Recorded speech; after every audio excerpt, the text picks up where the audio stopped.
Hello YouTubers, Alaska Prepper here. Well, I hope that everyone had a very Merry Christmas or a happy holiday if you don't celebrate Christmas. I'm very excited to be doing this video because I've had this machine, the Nutri Mill, for quite a while. And I also have a friend who owns a ranch who also grows their own wheat.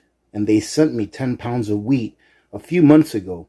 And I was just letting that wheat cure before I used it on this machine for the first time.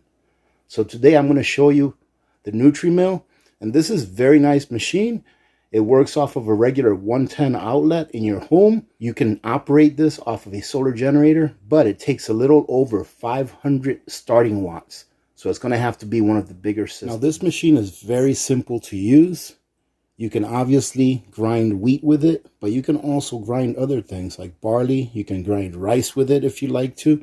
Very versatile in its uses, as long as what you're using it for is to grind dried grains.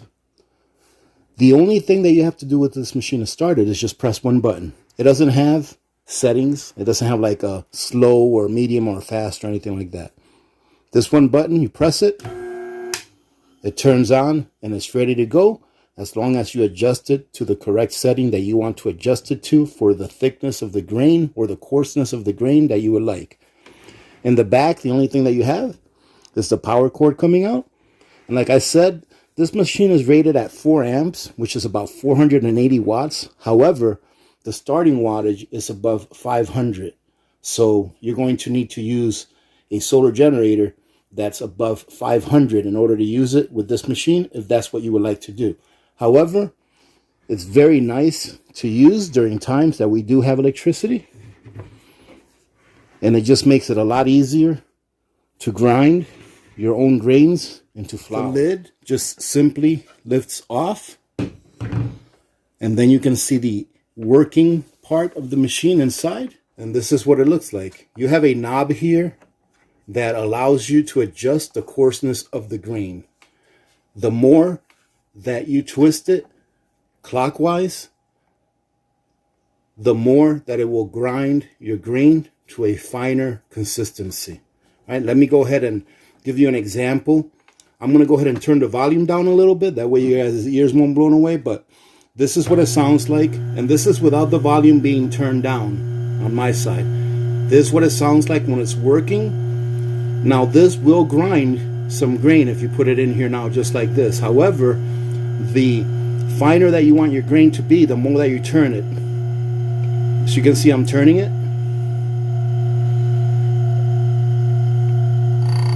And you hear, did you hear that little bit of a friction sound? Those are the two stones inside connecting.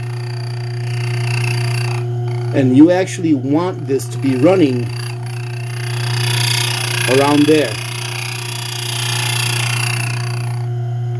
So you actually want this machine to be running when you hear those two stones connecting a little bit, if not just a bit more than when they start connecting, in order for this to give you a fine flour.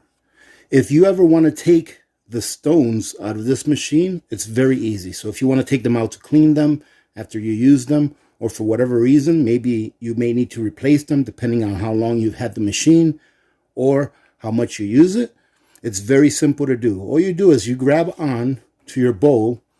Now there's a small button right here and it's black, so it's kind of hard to see, but it's the same color as this top right here. All you do is press down on the small button and you take your bowl and you rotate it just like that. Then it's going to lift right off. And now you're going to be able to see your stones and take them out. Very easy to take them out. All you do is lift them up and there you go. There's your top. And then your bottom is in there, as you can see. Now, in order to take this stone off, you would have to get a little Allen wrench and take this screw off, and it'll lift right up. Again, to put it back together, all you have to do is put your stone back in, and you'll feel the fit right there. When it falls in, you'll feel the fit. You're going to go ahead and grab your bowl, put it back on top. You're going to push the button again down, and all you're going to do is rotate your bowl in. That's it. Your bowl is there, is ready to go. So it's a very simple machine. Easy to use. There's not a lot of gimmicks with it. It's just a grinder. So let's see how it grinds. Now this here is the wheat that I told you about that got sent to me. And it's nice and dry. And I've had it sitting in my pantry for several months, making sure that it was cured. So what we're going to do now is I'm going to go ahead and turn this machine on. I'm going to start putting Wheatberries through it. And let's see how it grinds it up. Now, ladies and gentlemen, let me take a quick 30 seconds to a minute. Some people do not know what Wheatberries are. And I understand that. If you're not taught something, then you don't know it. So let me explain to you what Wheatberries are. When wheat is harvested in order to make bread, you have Wheatberries, right? This is what comes from wheat. Whenever you hear that, we're exporting so much wheat, etc., or we harvested so much wheat this year, this is what they're talking about that we harvested. This is the wheat berry, okay? Look at this. It just looks like a little seed, and that's what it is, a seed. These will actually germinate if you allow them to, right? This is where flour comes from, all right? This is where flour comes from. So whenever you're eating bread that you bought at the store, which I hope that you're not, and if you are eating bread that you bought at the store, take a look at some of my bread making videos because they're very easy to make. Bread is very easy to make. Okay, so this is what a wheat berry is. They get these wheat berries, they grind them down to flour with machines that are a lot bigger than the one that I'm using here, industrial sized machines, and then you have your flour. And then they bleach the flour and do all that stuff to it. But these are just wheat berries that are nice and dry. Let's go ahead and make some flour with it. So what I'm going to do now is I'm going to turn my machine on. And you can hear it. I'm going to let a few wheat berries run through without putting it on the setting that I prefer it on. Let me show you what that is right here. That right there is where I prefer it, all right, to grind my wheat. But we'll put it like this. That way you can see what they look like when they come out the other side. And then we'll go ahead and adjust it, and you can see the difference between the finer setting and the rougher setting.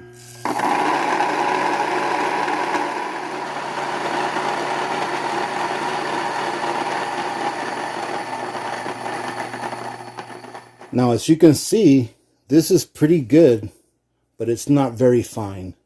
You can still feel some grittiness to it.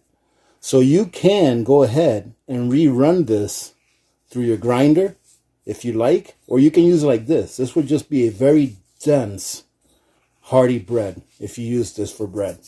Okay, so now what we're going to do is I'm going to go ahead and clean this bowl out. I'm going to go ahead and adjust it to a finer setting so you can see the difference. So actually, I'll just get a different bowl so you can see the difference. All right, I went ahead and transferred that to the small bowl because I plan on passing this right through the machine again. However, let's go ahead and start it up, and I'm going to put it on a finer setting so you guys can see the difference. So that's where we had it before. Now I'm going to go ahead and crank it until I can hear the stones grinding together. Right there.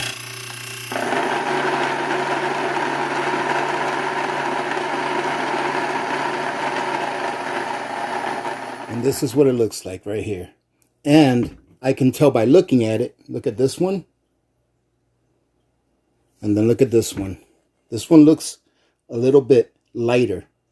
That's because it took less material to make this than it did this, because it has a lot more surface area. And when I feel it, it feels a lot finer. However, we can go a little finer than that. So let's go ahead and do another round until we find the perfect setting. Now, when I start this back up, you should hear it grinding, but I'm going to go ahead and crank it a little bit more than what it already is. You hear that?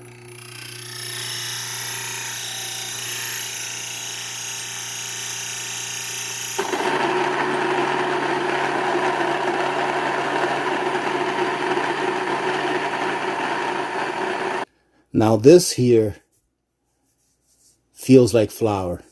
I would say that we can crank it another maybe eighth of a turn or so, but this right here is feeling really, really good. And this is so very dry that I'm sure that I'm going to need a lot more water than what the recipe calls for. But ladies and gentlemen, hang on till tomorrow because I'm going to show you what I'm going to do with this flour.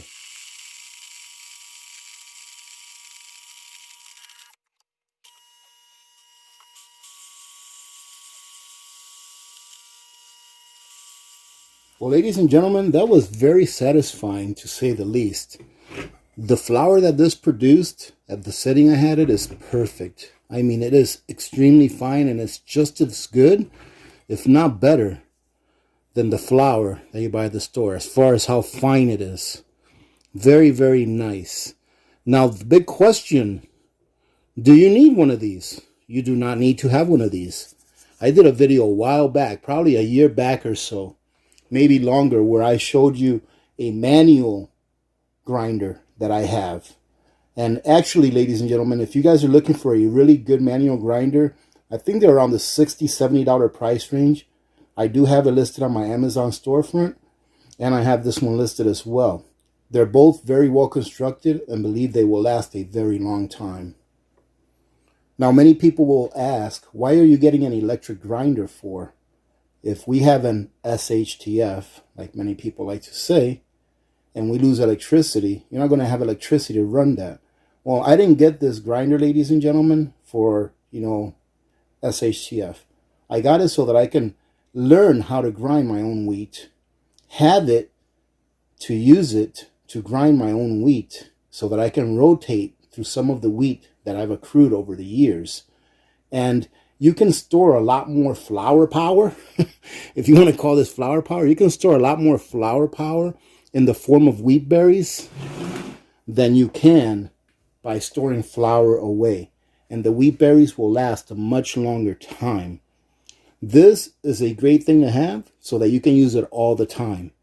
If for some reason your power goes out, you want to have a backup manual grinder. And get the one that you can afford that's of the highest quality. I have a small manual grinder, and I always forget the name of it. I think it starts with a V. But I also have a Grain Mill Junior that's also a manual grinder that's of better quality as well. So try to have a backup to your backup, but there's nothing wrong with getting something like this, even though it takes electricity. And during times of crises, like major crises, usually you still have electricity. Okay, like I know someone that lives in a third world country and they lose electricity 2, 3, 4 times a day, but they still have the use of electricity throughout the day. That's when I would be using this. It just makes it a lot easier. You get a lot more done with this than you would get with a manual grinder. And I believe that this is at a pretty good price. I think it's in the 200s, $200 plus that these guys go for on Amazon. So if you're interested, go check it out. I just thought that I'd show it to you because I think it's an awesome little machine. It's extremely efficient. I plan on going through all of this today. However, it's early in the morning, and I don't know if I made enough noise to wake everyone up. Hopefully I didn't. However, I'm going to go ahead and grind the rest of this up today and put it in a container so that I can use it as I go. And tomorrow, on tomorrow's video, I'm going to show you what I'm going to do with some of that flour. I'm pretty excited about it. All right, ladies and gentlemen, again, I hope that you all had a great Christmas. Missed you guys. I hope that you guys enjoyed this video, got something out of it. And then again, we'll talk to you guys tomorrow. I hope you guys have a great day and have a great weekend ahead. Remember to be good to each other. When good people do good things happen. Remember to reach one, teach one, and repeat. If we all did this, the world would be a better place, and you know that it will be a better place. Many blessings to all of you and your families. This is Alaska Prepper. I'm out.